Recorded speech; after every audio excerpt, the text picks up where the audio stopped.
The world first met Will Ferrell on Saturday Night Live, and he's managed to stay relevant and keep audiences laughing ever since. At first, no one knew if this everyman shtick would fly outside the comfort zone he established on late-night TV, but clearly, it did.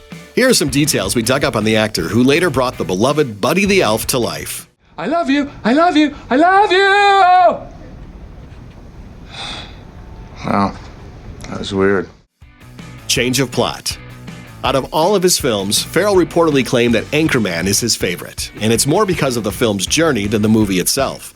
According to The Ringer, he said, "It's kind of the Cinderella story of the movie no one wanted to make. The idea of a feature-length script had been kicking around since his SNL days, but the pitch was incredibly different at first. The original survival film concept featured Ron Burgundy crashing a plane full of newsmen into the side of a mountain, then trying to escape a group of orangutans armed with throwing stars.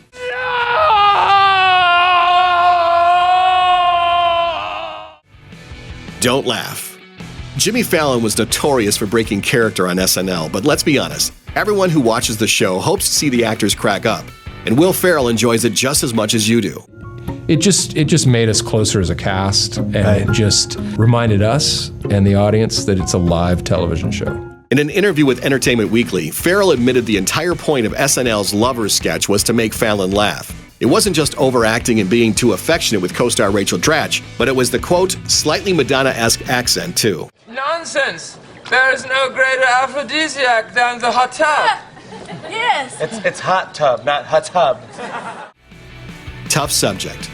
In 2016, it was announced Ferrell was considering playing President Ronald Reagan in a movie that was hyped as a hilarious political satire. The film was based on the idea that Reagan had actually been suffering from dementia while he was in his second term. After news broke, Reagan's son Michael tweeted, "What an outrage. Alzheimer's is not a joke. It kills. You should be ashamed, all of you."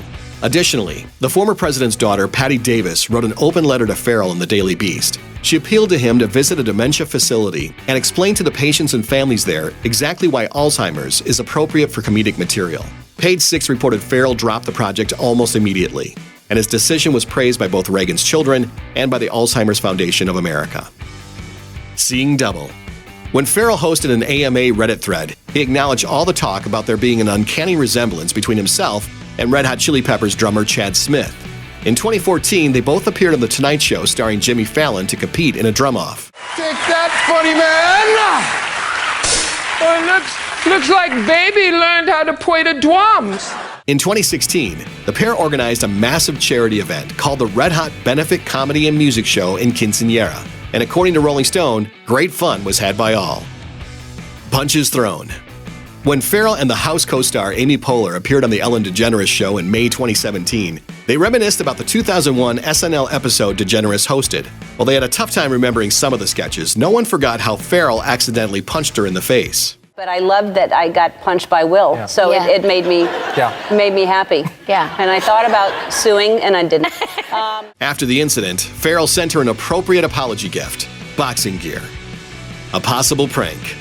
Lifetime doesn't exactly seem like Ferrell's typical choice of television network, so people were confused when reports came out that Ferrell and Kristen Wiig had been working on a top-secret Lifetime project called A Deadly Adoption. The day after the news broke, the duo announced they were pulling the project because of the leak. In June, however, billboards advertising the film started popping up, and it became clear they hadn't pulled it after all.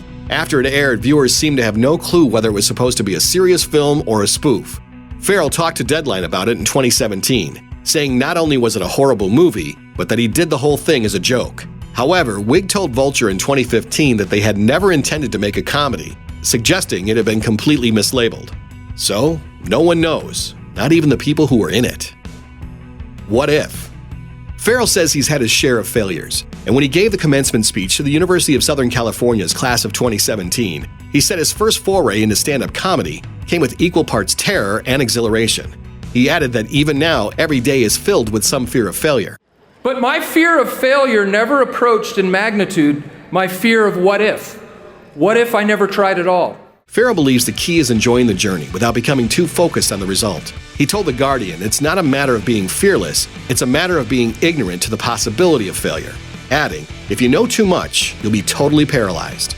As for Ferrell's final message to the USC graduating class, I will always love you. Thanks for watching. Click the grunge icon to subscribe to our YouTube channel. Plus, check out all this cool stuff we know you'll love too.